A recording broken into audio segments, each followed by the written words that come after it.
Olá, meus caros alunos e alunas do curso técnico em administração, tudo bem? Como estão todos? Espero que estejam estudando, que estejam rendendo aí nos entendimentos.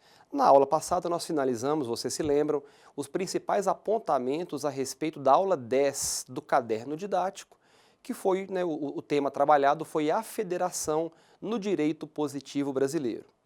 Então, sem perder tempo, nossa terceira aula, eu passo a tratar com vocês a partir de agora sobre poderes de Estado. Como são os poderes de Estado na República Federativa do Brasil? Os poderes de Estado, pessoal, que são inclusive o tema pertencente à aula 11 do nosso caderno didático, na nossa continuidade, trabalham exatamente com uma noção simples sobre um tema bastante fácil, bastante acessível da nossa Constituição.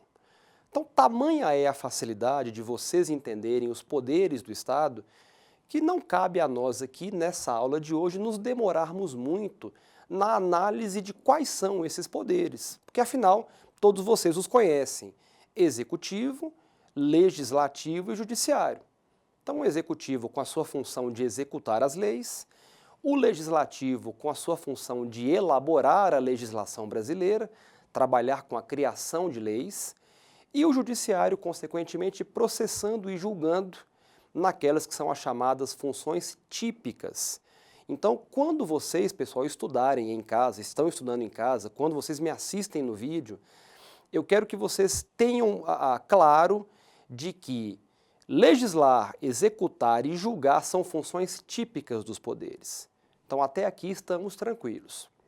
O importante, pessoal, é que vocês estabeleçam não a parte fácil, a parte da função típica, mas o diferencial desse tema. Qual é o diferencial? É a separação não apenas dos poderes conforme a sua função típica.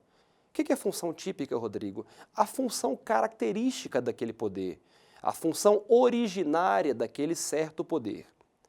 O que eu quero destacar no início da nossa aula de hoje são as funções atípicas.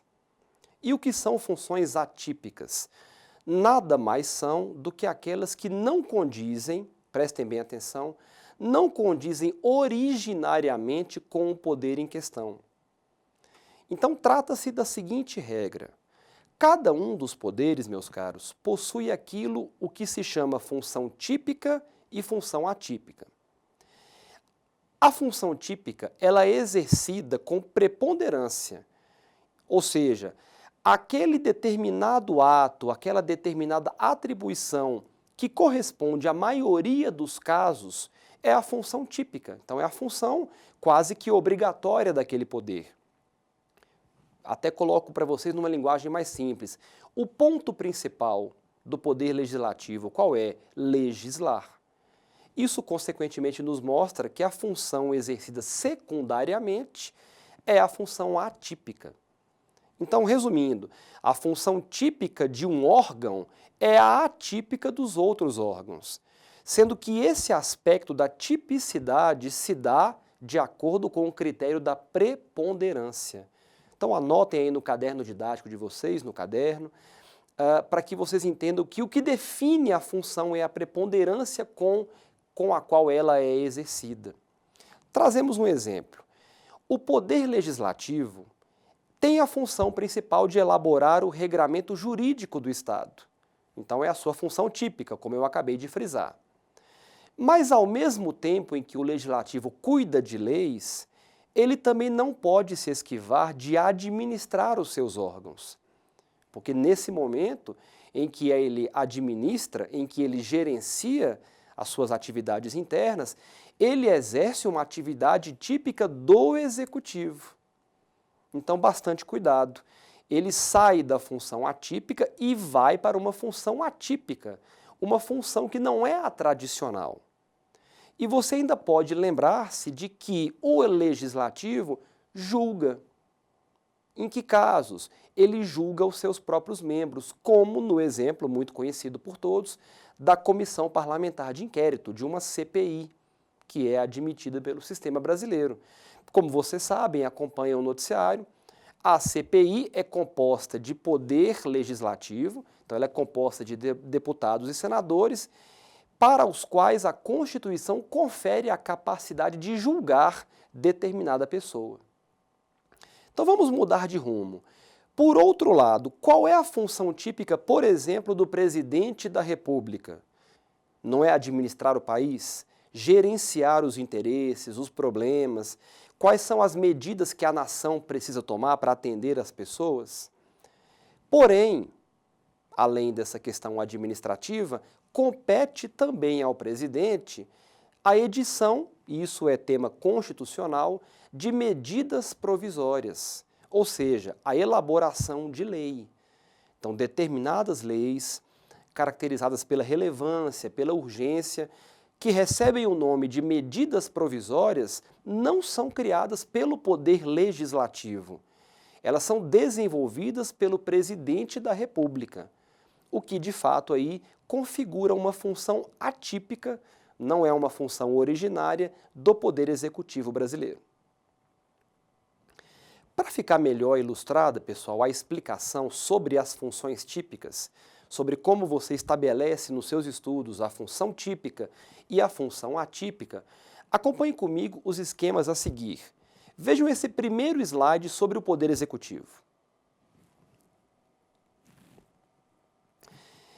Meus caros, percebam, notem aí, que o Poder Executivo, e eu falei isso há poucos minutos, possui como função típica, então você já tem que memorizar esse termo, como função principal, administrar o Estado.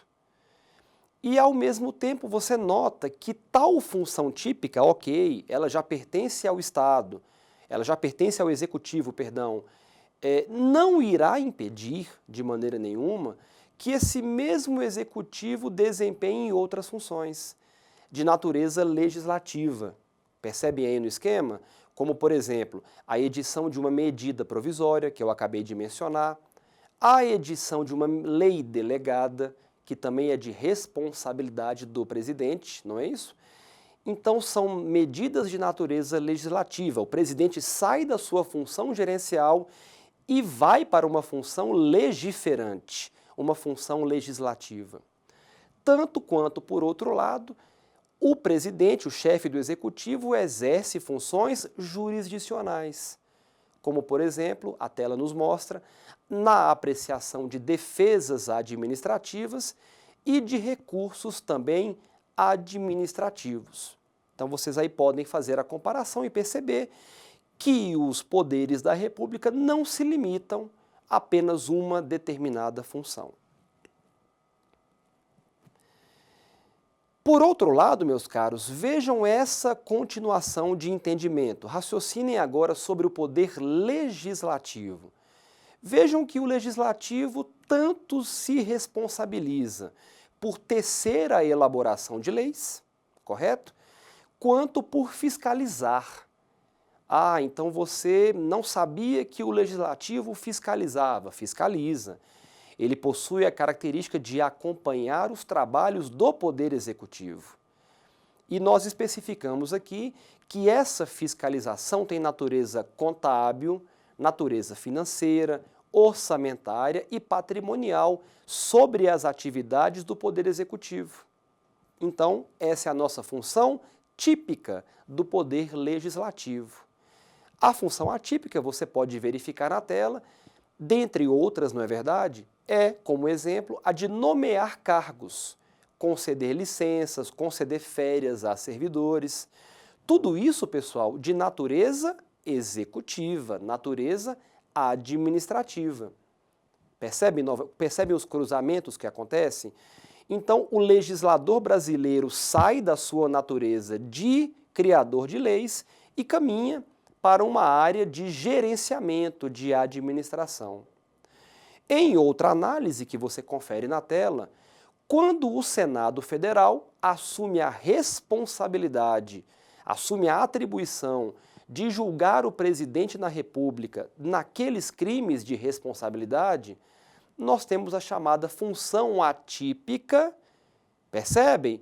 Só que de natureza jurisdicional do Poder Legislativo, que é o tema que todos vocês, todos nós, temos acompanhado atentamente no processamento do julgamento de impeachment Não é isso que tem aí tomado o nosso ano de 2016 em relação à presidente afastada da República. Então, o Senado Federal, que tem aí processado e julgado a presidenta, né, não se sabe ainda se será de fato confirmado o impeachment ou se ela pode retomar o poder, é uma função atípica de jurisdição, ou seja, de aspectos judiciais, só que trabalhadas pelo Senado da República, ou seja, pelo Poder Legislativo.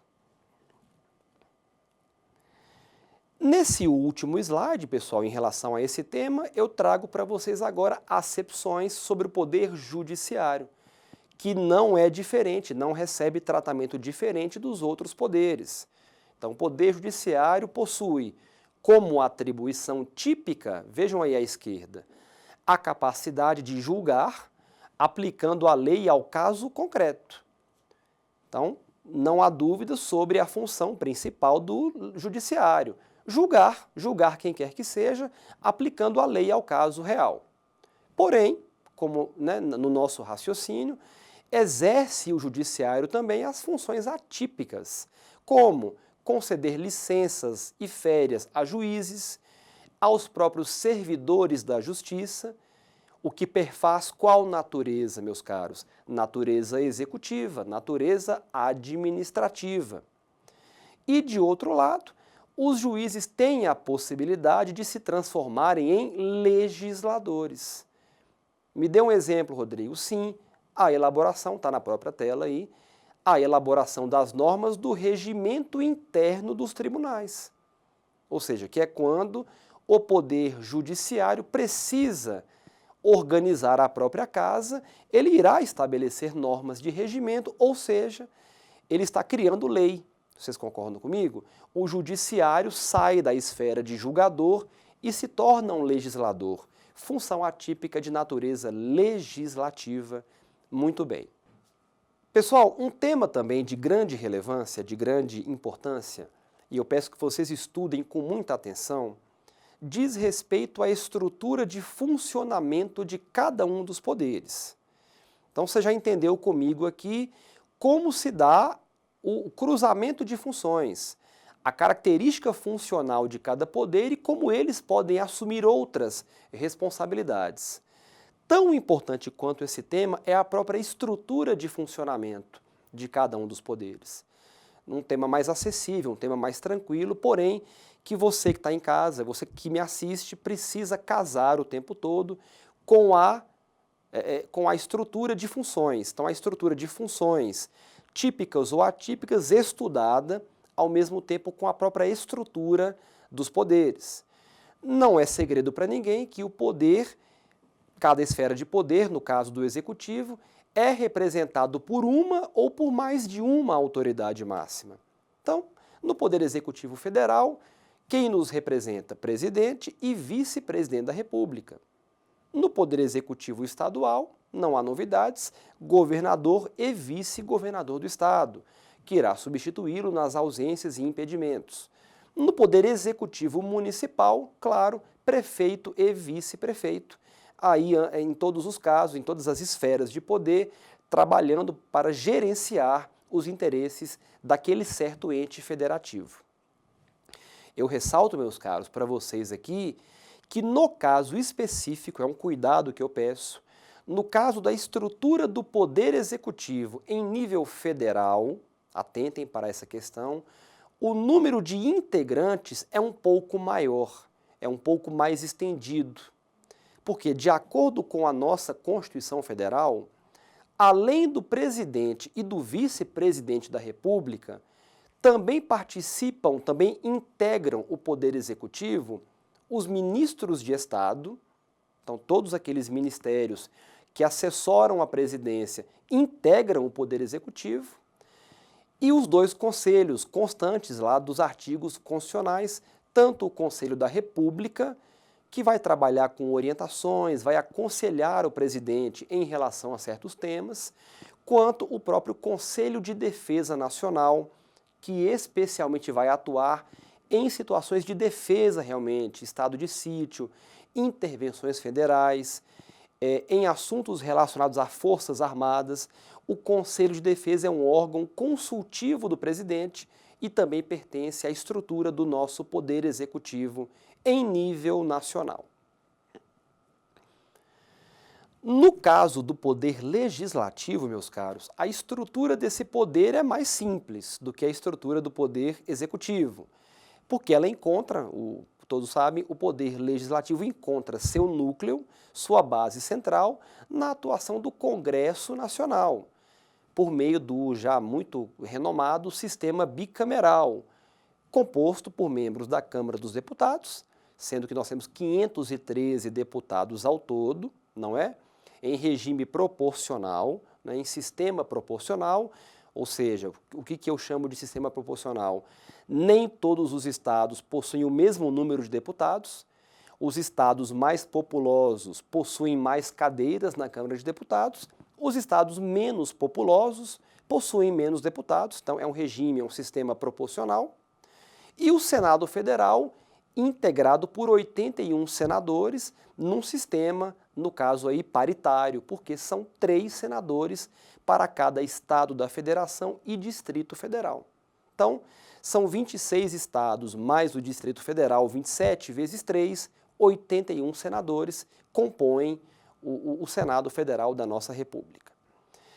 Meus caros, então, visto o Poder Executivo e, de maneira muito mais simplificada, a estrutura do Poder Legislativo, eu quero tratar com vocês aqui sobre a estrutura do Poder Judiciário, essa com certeza muito mais complexa, muito mais grandiosa, com toda certeza, do que a estrutura dos poderes anteriores. Então, confiram com atenção as telas seguintes.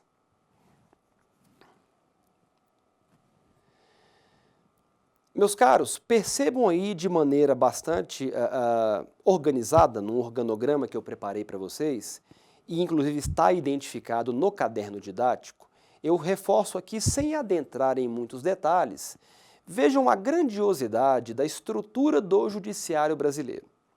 Então eu quero tecer para vocês algumas explicações a respeito. Essa é a estrutura básica do nosso judiciário. Então vocês percebem na primeira linha de baixo, juízes federais, estão vendo? Estaduais, juízes do trabalho e juízes eleitorais constroem a chamada primeira instância do judiciário. Então são os juízes originários. É onde o processo, em regra, não é sempre, é onde o processo inicia os seus trabalhos. Então são os juízes de primeira instância. A segunda instância, que vocês certamente, claro, conhecem essa expressão, compõe-se dos tribunais nessa linha imediatamente acima.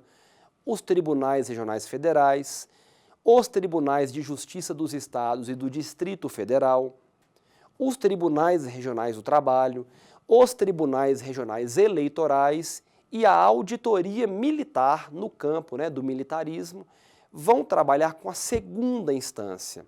Ou seja, obedecendo-se ao princípio de duplo grau de jurisdição, mas eu não vou avançar muito sobre esse tema, já que apenas falo da estrutura com vocês.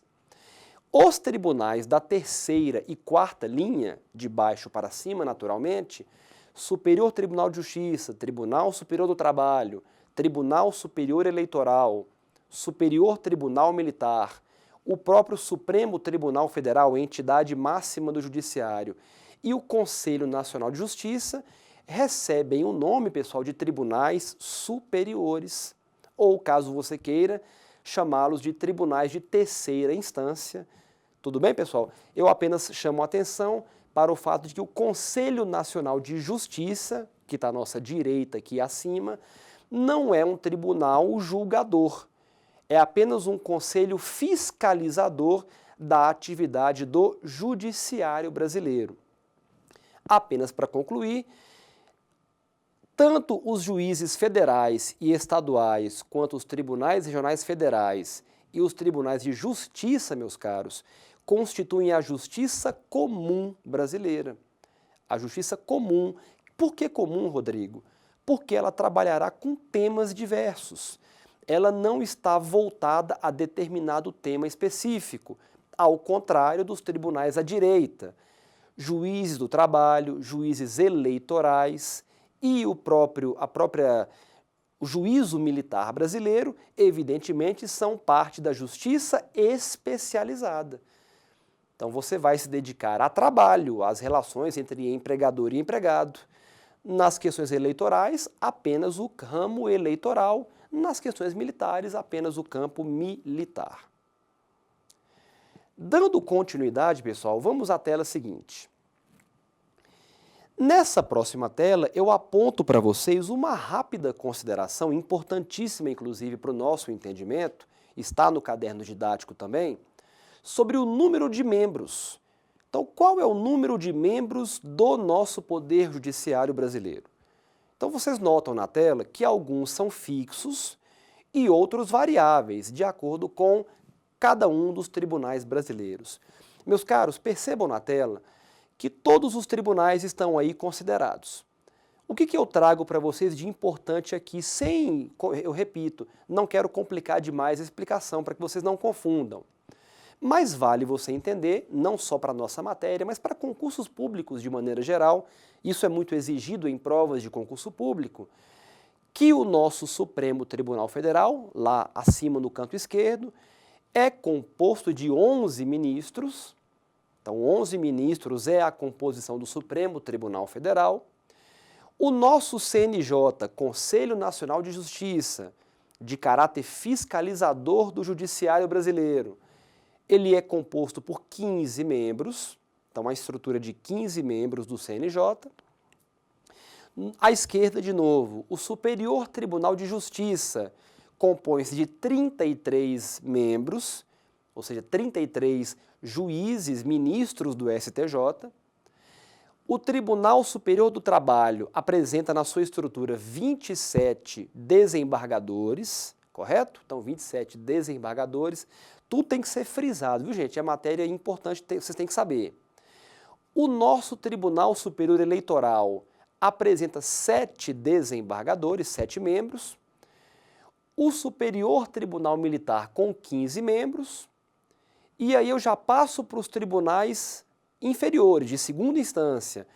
O Tribunal Regional Federal com 7 membros, o Tribunal Regional do Trabalho com 7 membros, o Tribunal Regional Eleitoral com 7 membros também.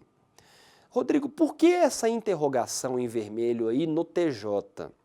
Meus caros, pelo seguinte, cada estado da federação, inclusive o Distrito Federal, então os 26 estados, mais o Distrito Federal, possuem seus próprios tribunais. E cada tribunal, meus caros, brasileiro, cada um deles, é regido por uma lei chamada Lei de Organização Judiciária, diferente para cada estado. Então isso quer dizer o quê? Cada TJ possui um número de membros, um número de desembargadores. Então a interrogação nesse caso é porque vai variar, haverá uma variação. Determinado tribunal tem 100 desembargadores, outro tribunal tem 140, outros têm 90, outros têm 70, assim por diante. Tudo bem, pessoal? Então, não considere o TJ como um número fixo. Cada tribunal de justiça, em cada estado, terá um número variável de membros integrantes. Muito bem, pessoal. Então, vocês analisaram aqui, vocês perceberam que nós temos um panorama próximo do que nós podemos chamar de panorama completo da administração da nação brasileira. Claro que eu não posso me alongar em muitas questões, até porque não precisa de fato. Você precisa entender a administração de maneira genérica. E todas essas subdivisões, pessoal, promovidas especialmente pela Constituição, e a própria divisão de atribuições de funções típicas por um lado e atípicas por outro aos poderes, tudo isso tem qual objetivo, meus caros? Direcionar-se especialmente à melhor organização político-administrativa do governo do nosso país. Então, o nosso governo é que precisa ser protegido, é que precisa ser organizado e favorecido em suas atividades. Por falar em governo, qual é a melhor forma de identificá-lo? Então vamos falar um pouco agora sobre características do governo brasileiro.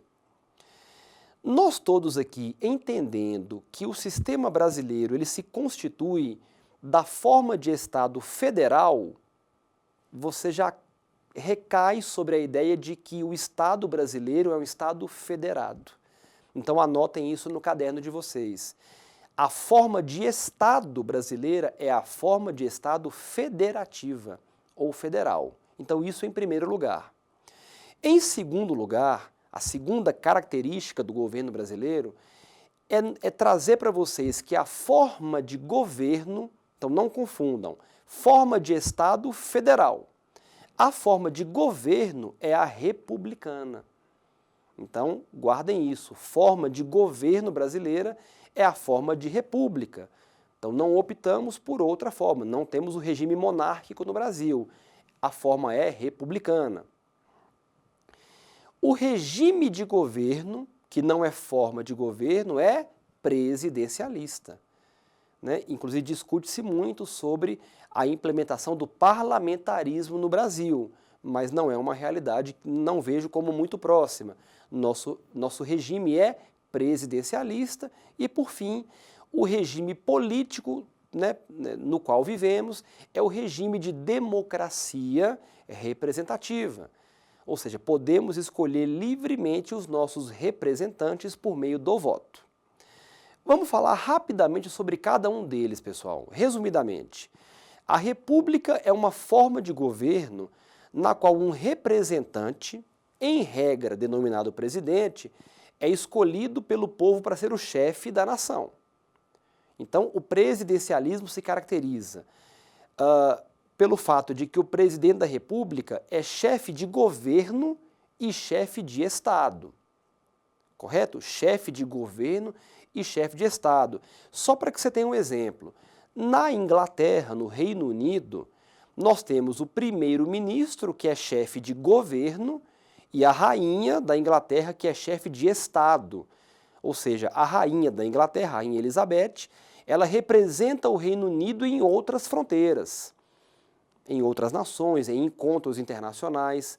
O primeiro-ministro britânico é quem governa de verdade. Por isso que vocês escutam aquela expressão, é apenas a rainha da Inglaterra, reina, mas não governa. É exatamente isso, no parlamentarismo. No presidencialismo, o Brasil adota essa postura, os Estados Unidos também adotam esse regime de governo. O presidente concentra tanto as atribuições de chefe de Estado, quanto as atribuições de chefe de governo, numa tarefa acumulativa.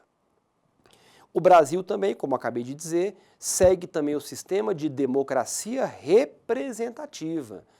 Uma vez que vocês sabem, o povo participa diretamente através das eleições e elege, por meio de voto, os seus representantes, que por sinal, né, pessoal, não estamos muito bem representados. Mas vale a pena frisar que continuamos com a responsabilidade de votar e votar muito bem. Tomara que a população brasileira se conscientize disso nas eleições que estão chegando. Então vamos recapitular. Poder legislativo, deputados, senadores, vereadores. Poder executivo, presidente da República, governadores e prefeitos. E todos eles aí tomando decisões em nome daqueles que os elegeram. Tudo bem, meus caros? Eu quero acreditar e acredito que vocês estejam entendendo claramente, né, o que nós estamos explicando, mas é evidente que o suporte necessário, claro, está no próprio caderno didático da disciplina. E não é demais lembrar, qualquer dúvida que vocês tenham, compareçam aos fóruns, o Fórum Tira Dúvidas, os demais fóruns, para que lá nós possamos conversar melhor. Meus caros, eu passo a tratar com vocês aqui sobre a Constituição Federal da República, que é, claro, o nosso mais importante regramento jurídico, nossa Carta Magna, nossa Carta Maior da República. É claro que pelo nosso tempo muito escasso, muito compacto, trabalhar com a Constituição por completo é impossível. Não é necessário, primeiramente, mas é completamente impossível trabalhá-la de todo. Mas pelo menos nos pontos iniciais mais importantes eu darei para vocês a devida ênfase. Analisem nesse sentido comigo, pessoal, as telas seguintes. Verifiquem aí as considerações a respeito do importantíssimo artigo 1º da nossa Constituição Federal. Pessoal, o artigo 1º é artigo elementar de cada estudo que você realize sobre a nossa Constituição.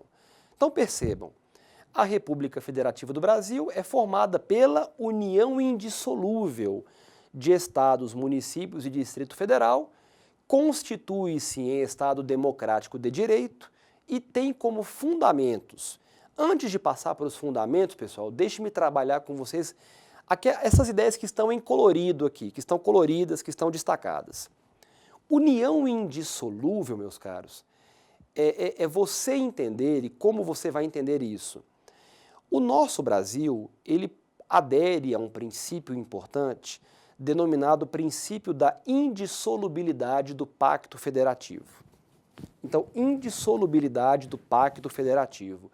Isso quer dizer, entendam bem, que não é permitido ao Brasil, enquanto república, desmembrar-se para formar um outro país. Correto? Então, não há a permissão, é uma cláusula pétrea da nossa Constituição, não é permitido, não é aceito de maneira alguma a quebra do Pacto Federativo. Então, qualquer atitude de estados do Brasil, por exemplo, criar um exemplo rápido, o estado do Rio Grande do Sul cismou de se tornar independente e quer aí, rebelou-se e quer inaugurar um novo país, né? Estados Unidos do Sul, por exemplo, não é autorizado pela Constituição. Então, a união é indissolúvel. Qual é o cuidado aqui, gente? O que é proibido pela Constituição é essa quebra do pacto, né, essa desunião para se formatar um novo país. Isso não impede, de maneira nenhuma, que haja o quê? A divisão de estados e municípios entre eles. Então, um estado da federação pode ser desmembrado em 2. Vocês sabem, não sei se sabem, mas se não sabem, ficam sabendo agora. O estado de Goiás e de Tocantins eram apenas um. Eles eram apenas um estado da federação que, por interesses, por uma questão logística, foi desmembrado em 2. Então, isso sim é permitido pela Constituição. 2 municípios podem se unir. 2 municípios podem ser desmembrados, incorporados um ao outro ou fundidos, ou qualquer outra aglomeração. Correto, pessoal? Não façam essa confusão. O que não se admite é a independência de uma parte do Brasil que quer se transformar em uma outra nação. É isso que a expressão união indissolúvel nos aponta. Agora sim eu passo para os fundamentos: soberania, cidadania, dignidade da pessoa humana, valores sociais do trabalho e da livre iniciativa e o pluralismo político. Cuidado, pessoal, com a questão do pluralismo político. Em muitas questões, no nosso curso técnico ou em questões de outros lugares que vocês realizem, provas, etc., é comum vocês encontrarem a expressão pluripartidarismo político. Não é isso do que se trata, não é, gente? Não estamos falando de partidos políticos, estamos falando da pluralidade de opiniões. Uma nação, claro, precisa ter pessoas que possam se divergir, que possam ter opiniões diferentes, crenças diferentes, religiões diferentes, preferências sexuais diferentes. Tudo faz parte do que? Da pluralidade dos povos. Então, bastante cuidado. O pluralismo, a diversidade de opiniões, ideias e decisões e religiões, o que você queira tratar, ela sim é um fundamento da República Federativa do Brasil. Todos os demais estão claros em relação ao que pretendemos entender.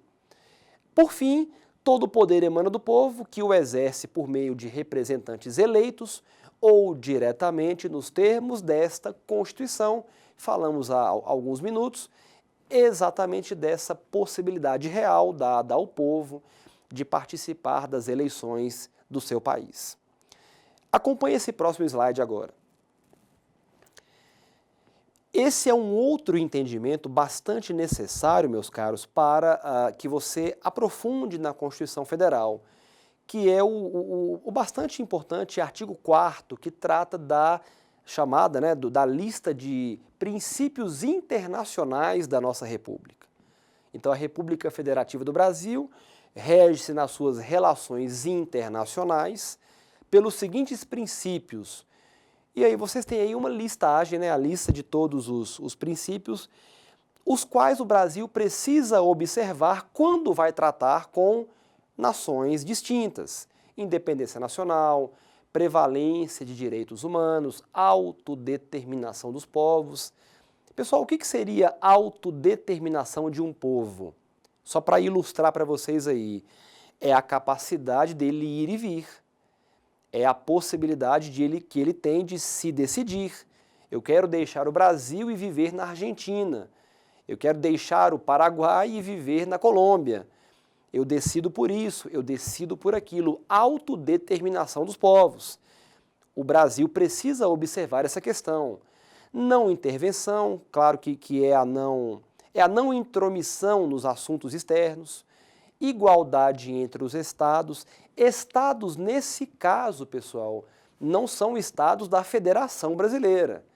Não é igualdade entre Minas Gerais e Rio de Janeiro, entre São Paulo e Paraíba, nada disso. É a igualdade entre nações. Estados aqui em maiúsculo com a ideia de nações. Tudo bem, pessoal? Defesa da paz, solução pacífica de conflitos, repúdio ao terrorismo e racismo, cooperação entre povos para o progresso da humanidade e concessão de asilo político. Essa última também merece destaque. O Brasil tem uma larga tradição, inclusive às vezes até se envolve em polêmicas por conta disso, porque de fato é um país que recebe todos os povos e pode aí em certas situações, obedecendo-se à lei brasileira, claro, asilar politicamente pessoas refugiadas, pessoas que se sentem perseguidas politicamente em outros países. Muito bem. Então, ótimo, meus caros, tranquilo. Feitas essas análises sobre alguns princípios iniciais da Constituição, viramos a página juntos, viramos a página e trazemos à tona alguns conceitos, também bastante simplificados, de fácil entendimento, sobre outro fundamental ramo do direito, essencial, muito importante, as relações particulares, que é o nosso direito civil. Pessoal, o principal regramento em matéria civil no Brasil, sem dúvida nenhuma, é o Código Civil de 2002, que disciplina ali diversos temas e confere a eles um caráter de ordenamento jurídico. Então, uma rápida análise. Os temas tratados no Código Civil são das pessoas, que fala sobre capacidade das partes, as pessoas que são absolutamente capazes, relativamente capazes, dos bens, dos fatos jurídicos, do direito das obrigações, que envolve contratos em geral, do direito das coisas, o direito de família de grande repercussão no Brasil e o direito das sucessões. Um tema vital, pessoal, ao direito civil é o que diz respeito à vigência das leis. O que é vigência de uma lei, pessoal? A vigência da lei é o tempo de vida que ela tem, é o tempo de realização que ela possui, ou seja, é o tempo que ela produz efeito no nosso ordenamento jurídico. Então, após os encaminhamentos legais, que acontecem pelo chamado processo legislativo, então guardem isso, o processo legislativo não é matéria civil, é matéria constitucional, é matéria estudada no direito constitucional. Aliás, pessoal, eu abro aqui um parêntese bastante rápido para pedir que vocês estudem com muita propriedade, com muita atenção, as disposições desse processo legislativo, que são de fácil leitura, localizada às páginas 84 e 85 do caderno didático. Então, façam ali um estudo bastante dedicado a essa parte. Muito bem, fechando parênteses, sendo a lei promulgada, então a lei passou por todo o processo legislativo, Câmara, Senado, aquela situação toda, e sendo promulgada, ela ganha vida. Então ela é considerada autêntica e perfeita, embora ela somente possa ser considerada uma ordem geral com a publicação. Então, anotem aí, a publicação é que confere validade à lei.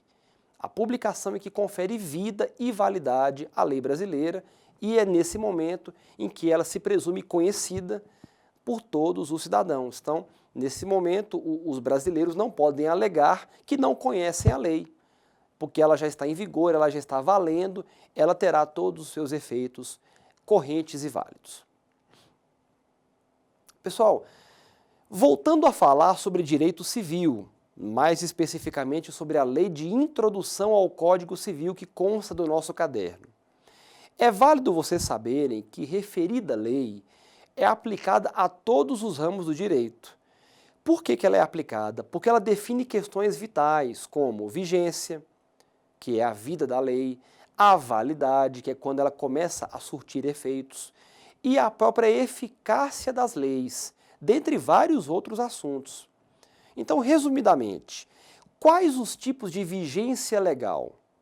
Eu coloco dois aqui para vocês.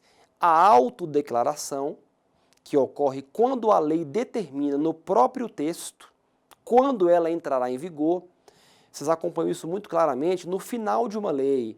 Essa lei entra em vigor a partir da data de sua publicação. Já viram esse trecho? Então isso recebe o nome de autodeclaração. Primeiro caso. O segundo é a regra geral. Ou seja, são aqueles casos em que o legislador ele não determina claramente no texto, não está escrito o dia em que entrará em vigor. Neste caso, em que há uma ausência de previsão, o que acontece, gente? É aplicada a regra geral, percebam isso, do artigo 1º da Lei de Introdução ao Código Civil. Ou seja, vou dizer para vocês aqui ipsis literis, a lei entrará em vigor depois de 45 dias após a sua publicação. Então, esse segundo caso é o caso da regra geral, que acontece quando o legislador se silenciou. Ele não contemplou a data específica de início. Quando há essa ausência de consideração, vai valer a regra geral desse artigo 1º da Lei de Introdução ao Código Civil. Na sequência, pessoal, vacatio legis, uma expressão bastante comum também no direito civil. Pessoal, vacatio legis, conforme a nossa língua, o nosso latim, corresponde ao período que decorre entre o dia da publicação de uma lei, então a lei é publicada, e o dia que ela entra em vigor e passa a valer efetivamente. Então tenham esse cuidado. A lei, em certos casos, não entra imediatamente em vigor. Há um período de vacatio legis. Um grande exemplo, um exemplo bastante recente, é o nosso novo Código de Processo Civil, que foi publicado lá em março de 2015, mas apenas entrou em vigor em março de 2016, há alguns meses. Outra questão que frisamos, pessoal, o prazo para entrada em vigor da lei brasileira no estado estrangeiro, regra também de ouro do direito civil, será sempre de 3 meses. Então estudem isso, grifem. Se eu não estou enganado, haverá questão sobre esse tema, já estou adiantando para vocês aí, será sempre de 3 meses, vale dizer isso, é o prazo em que uma lei brasileira, uma lei pátria, vigora em uma outra nação. E ainda, quanto à nova publicação do texto de lei destinada à sua correção, temos duas hipóteses. Então, como é que a gente trabalha com a nova publicação de uma lei corrigida? Primeiro caso, durante a vacatio legis, o que acontece? Inicia-se novamente o prazo da vacatio legis. Então, durante aquele período entre a publicação e a entrada em vigor, caso haja uma correção, inicia-se novamente o prazo do vacatio legis, em caso de ser durante a vacatio. Na segunda hipótese, após a vacatio legis, você tem que considerar que a lei nova foi promulgada. Então, após o período de vacância da lei, considera-se que a lei nova foi promulgada. Outro assunto, as espécies de revogação, também é um tema que eu confiro muito destaque a ele. Vocês podem perceber no caderno didático, são, vamos rever isso, quando a revogação de uma lei for total, pessoal, total, ela recebe o nome de ab-rogação. Quando parcial, ela leva o rótulo de derrogação. Quando ela está manifesta no texto da lei, clara, escrita, sem qualquer dúvida, recebe o nome de revogação expressa. Quando há, por fim, a incompatibilidade de uma lei nova com a lei antiga, você tem a chamada revogação tácita e acontece a regulação total da matéria na lei nova.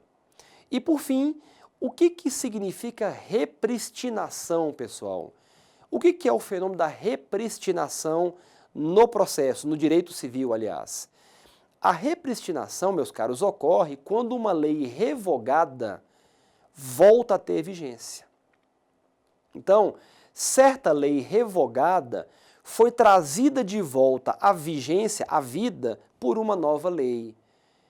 Porém, no Brasil, guardem essa expressão, não se admite o efeito repristinatório. Então, o Brasil não admite a repristinação, a não ser, é claro, que o legislador expressamente determine a sua possibilidade.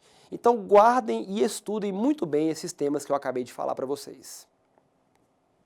E mudando de assunto, eu avanço agora para uma questão de grande destaque no caderno, mais especialmente no capítulo 15, que diz respeito, meus caros, às falhas da lei.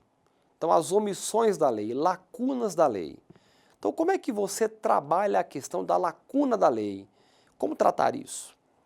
As lacunas na lei, pessoal, ocorrem quando não há leis, elas inexistem, que possam regular uma certa matéria. Isso é, lacunas são situações novas que não são abrangidas por leis pré-existentes. Então, eu costumo dizer que lacunas são falhas realmente. O legislador brasileiro ele não tem a condição de prever tudo o que acontece no Brasil. São milhões de situações diferentes. Haverá algo que não será contemplado. O que você precisa guardar? O juiz de direito, aplicador da lei, ele não pode deixar de julgar alguma coisa alegando essa lacuna. Ele não pode alegar, eu não vou julgar tal processo porque a lei está falha. Negativo. Ele não pode se eximir, jamais, de julgar independentemente se há falhas ou não há falhas, porque fazendo isso, ele deixa o indivíduo que quer o julgamento em desamparo. Há um desamparo às partes do processo. Abster-se de julgar, meus caros, é inadmissível. Quais as legislações, quais as leis próprias, algumas delas, né, não são todas, que abordam esse assunto? Reparem a seguinte tela a seguir, vamos ver. Meus caros, percebam aí 3 exemplos bastante objetivos, como eu falei, há outros exemplos, é claro, mas esses já ilustram o que eu quero propor para vocês. O artigo 4º da Lei de Introdução ao Código Civil disciplina que, quando a lei for omissa, percebem? O juiz decidirá o caso de acordo com a analogia, os costumes e os princípios gerais de direito. Então, notem, o nosso artigo 4º, lá da Lei de Introdução ao Código Civil, ele diz que não será suficiente você enxergar a lacuna. Então, a lei é omissa, vamos enfrentá-la. Se a lei não fala sobre certo tema, vamos buscar o quê? Uma interpretação analógica, ou seja, uma interpretação de um processo similar, de uma decisão parecida com aquele caso. Os costumes que orientam também a conduta, os costumes criam, fazem com que o comportamento seja disciplinado, e princípios gerais de direito, que são de várias naturezas diferentes. O artigo 140, que é ainda mais claro, vejam aí, do novo CPC, o juiz não se exime de decidir sob a alegação de lacuna ou obscuridade do ordenamento jurídico. Pessoal, então, o novo Código de Processo é claríssimo. O juiz não pode alegar que não vai decidir, não pode se esquivar da responsabilidade porque a lei falha, porque a lei é omissa. Ele precisará decidir mesmo assim. O parágrafo único, o juiz só decidirá por equidade nos casos previstos em lei, ou seja, admite-se a equidade. Equidade é uma técnica de integração, é uma técnica de equiparação, ok? Entre situações similares.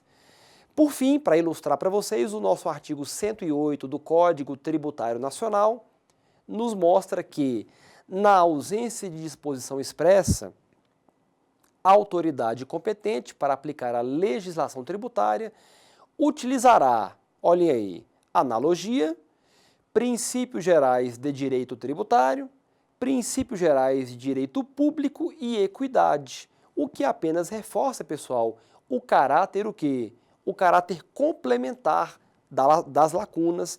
As lacunas não podem ser mais fortes do que a vontade do juiz de decidir sobre o direito. Ou seja, pessoal, quando não existe uma norma pré-existente prevendo aquele caso concreto, você tem que recorrer à integração da ordem jurídica, que é uma complementação do raciocínio.